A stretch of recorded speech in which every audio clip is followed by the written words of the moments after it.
Hey YouTube, it's been a minute. How's it going? I've tried to sit down and record videos at home, and it's just never worked out, so I decided I would try to bring the camera outside and see if that kind of gets the juices flowing. So, also, I don't have a dead cat for this recorder, so there's going to be a lot of peeking. Jesus Christ, I'm so sorry. We're just gonna commit to crappy audio today on the audio production channel. Okay. I just wanted to kind of come out here and talk a little bit about this live synth setup that I'm making.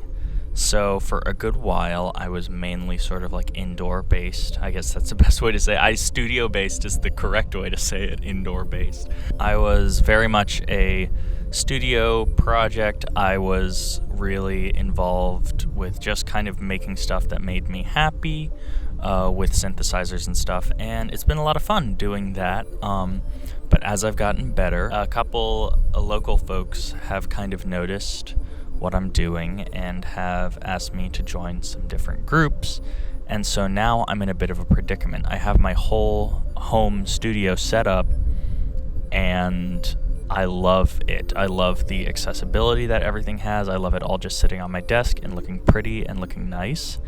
And then I'm having to take it apart every week and a half to take it to a rehearsal. So I've spent some time sitting down and thinking about sort of how to make a portable setup that's also easy. So I've been spending time trying to make a setup that's compact, that's also flexible, portable, and really simple to plug in and unplug. So I definitely think that this is not going to be my only video on this subject, but I guess I'll just kind of sit down and talk about what I've decided to do to start, and then as this project evolves, I will keep things updated. I don't know if this is a series or a vlog, but yeah, let me get started. So first things first, I'm borrowing, I want to say it's a Pedal Train Novo 24 pedal board, and that's where I'm putting all of my gear, at least theoretically supposed to be, because I kind of like the idea of having like one case and like a bag with,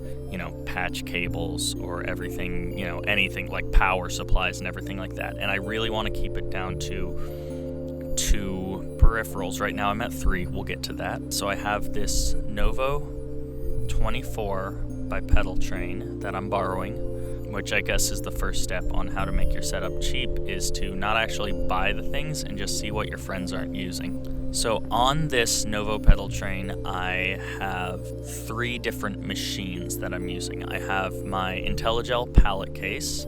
So my Modular I'm using for 2 things. I have it hooked up to an Arturia keystep, which is controlling both a sort of traditional bass sound, more of your traditional like thick, fat analog bass sound.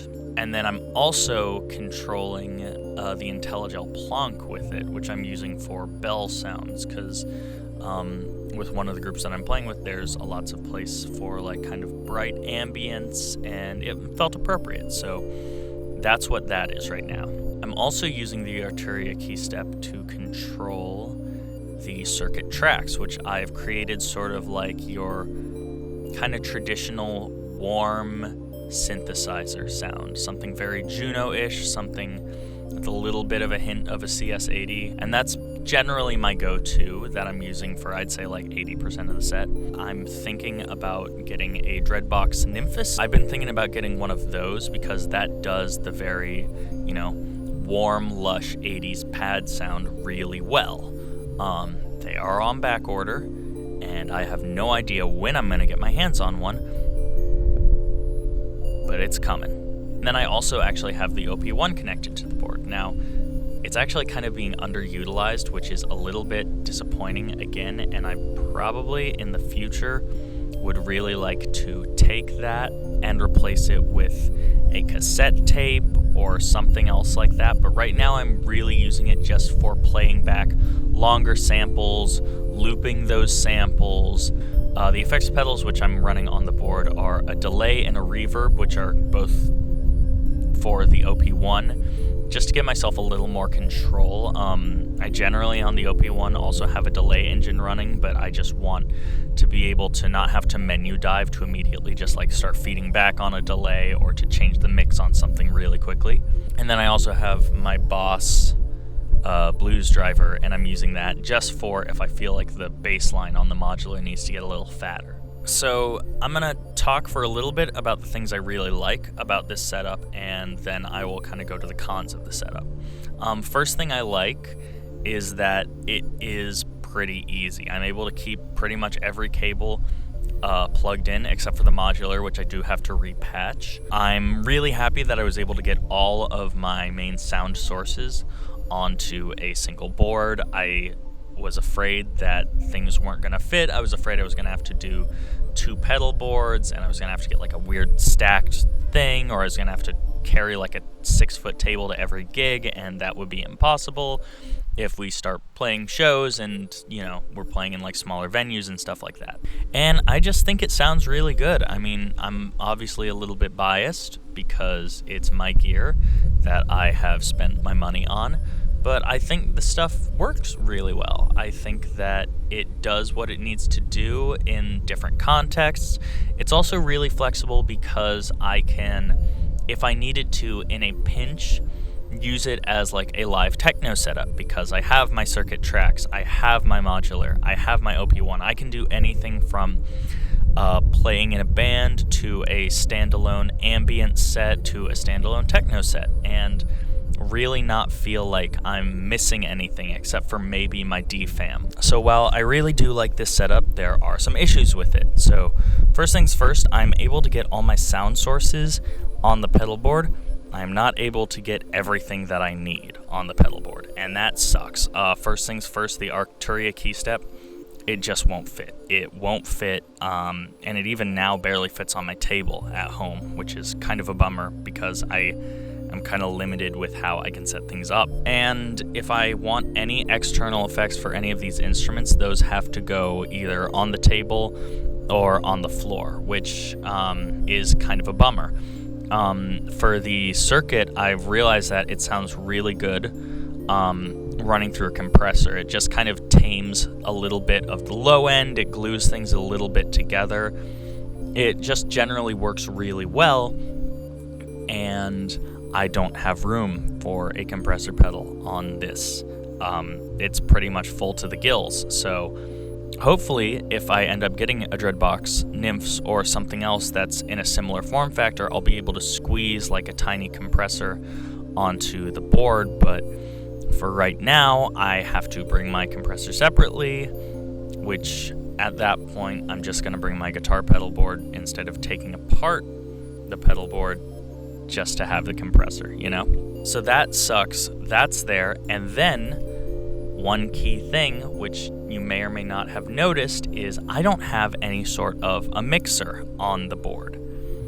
And that's a big problem because I'm running 3 different instruments, and I need to be able to control those directly and give just either a stereo signal to a front of house, or if we're just in our practice space, I need to be able to just send a stereo signal to a PA because I don't have that luxury of being able to bring my full mixer, and I just don't have anything that's going to cut it. Obviously, generally mixers tend to take up a fairly significant amount of space, even if you get like one of the small Mackie mixers or one of the tiny little Yamaha desk mixers, they're still substantial. Like I couldn't, get rid of a pedal or 2 and end up fitting it on the pedal board, and that sucks, Now there are some options I could use. I could use some of the inputs on the circuit tracks and run things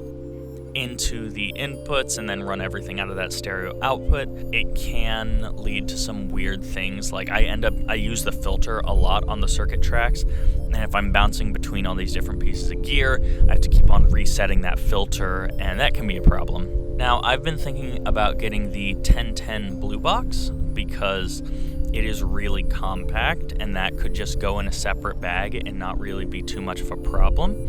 but I don't have that yet, so I'm going to complain. I'm going to be a little baby. Another problem is I can't leave my modular patched. The ceiling is not tall enough. I don't have a deck saver, and even if I did, the headroom would be just a little bit too high, and so unfortunately I have to repatch the whole modular every time. Now, it's not an incredibly involved patch, but it is still like, 2 minutes extra of making sure that everything is all set to go. So that kind of sucks. Potentially I could get some of those right angle patch cables. I really do not like how they look, and I can't really get in and tweak things, but it might have to be a sacrifice I have to make, especially if gigging becomes a regular occurrence and I really want to keep with what I'm doing there. So I've obviously talked a little bit about future plans, like how I want to get maybe switch out some things, but I thought I'd also lay those kind of out and just see how those thoughts evolve as time goes on. So right now, I want to get a really small dedicated polysynth. The Dreadbox Nymphs is really standing out to me, mainly just for sound and form factor. It just seems to tick all the boxes right now. But new things are coming out all the time, and I'm seeing different things all the time, and I'm thinking about different things all the time. I mean, shoot, I might go with like just a tiny little, if I can get something with super low latency, I might go with just like a tiny digital Raspberry Pi sort of thing. It would be very not tweakable from the machine, which would mean I would have to spend a lot of time up front with presets, but it could be doable. I'm also considering potentially, oh, it would be a lot of money, but I am considering expanding my modular system. I really like how I haven't really been compelled to make my modular system any bigger. It's kind of done the things that I've always wanted it to do,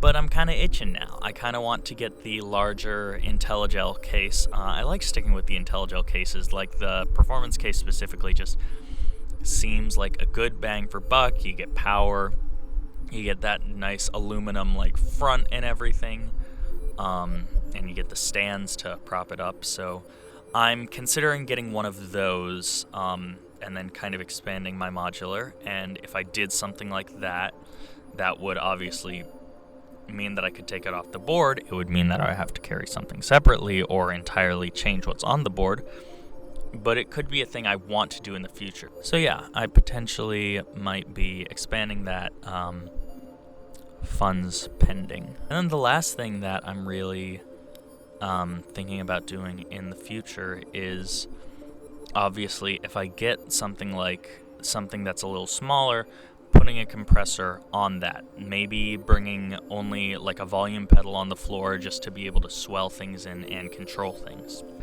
I guess this leads to calls to action. So if anybody has any ideas, if anybody has any suggestions or anything like that, I am so open to all of that. This is a very collaborative thing that I'm trying to do right now. I'm not trying to sit here and tell people how to build the best synth setup. I've noticed that there is a little bit of a lack of resources for creating really streamlined portable setups. It's generally people like either bringing like 5 or 6 different boxes and just plugging them all up when they get to a location, which is generally impractical, or it's somebody just bringing a laptop, which is no fun. And so I would love feedback. So if anybody has any ideas, anything like that, please drop them in the comments below. If you enjoyed this video, please give it a thumbs up. I would appreciate that. The algorithm appreciates that. It lets people know that you had a feeling about the video, which is cool. If you like what I do here, make sure to hit subscribe. I go live pretty much once a week, so if you want to know when that happens, it's a little inconsistent. You can ring the bell. There should be a link in the description. I don't know how long it's active for, but there should be a link in the description to also join my Discord, where I also talk about going live and try to talk about gear, talk about different setups, people share their music. I'm trying to build a little community there. And lastly, I just want to say thanks. I haven't uploaded a video since I was at 700 subscribers, and now I'm over 1,300, and that's crazy to me. To get a little sentimental, I've never had more than 100 people ever look at a thing I do. I've never had a band I have fronted get like more than 100 followers.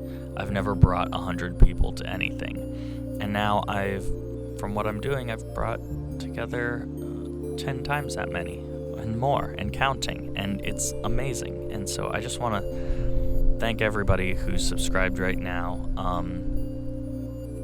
It means a lot. It means a lot to me. All my music is on Spotify, Apple Music, anywhere you find music. It's all linked in the description. Any questions you have about anything are in the description. So, yeah. Appreciate you sticking with me. And I'm going to go collect some more field recordings. So, have a good one.